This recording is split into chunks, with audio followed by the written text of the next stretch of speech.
ไล่กันเลยย้อนเส้น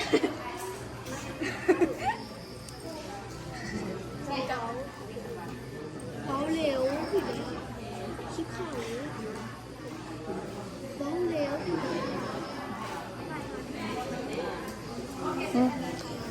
ของไผ่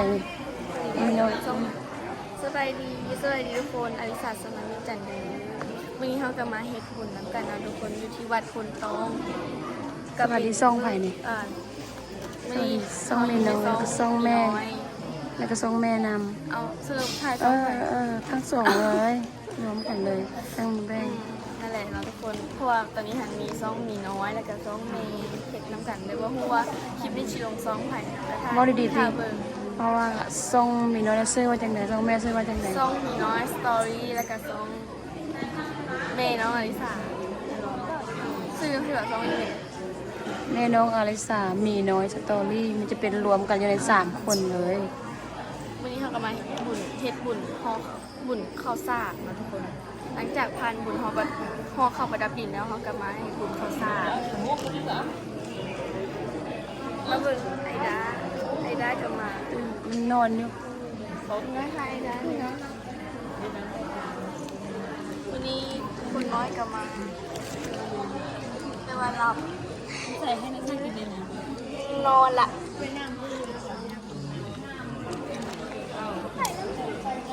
เอาป่ะ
โตสัมมาสัมพุทธัสสะ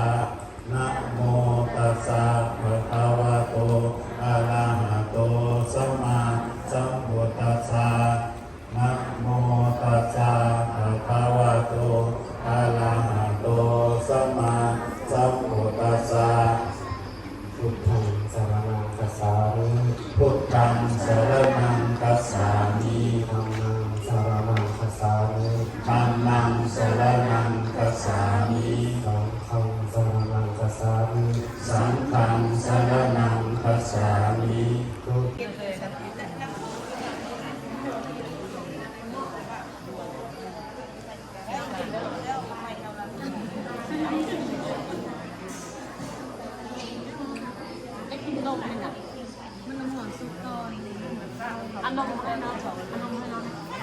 อนนมให้นาซาเลยอนนมให้ไอด้านะ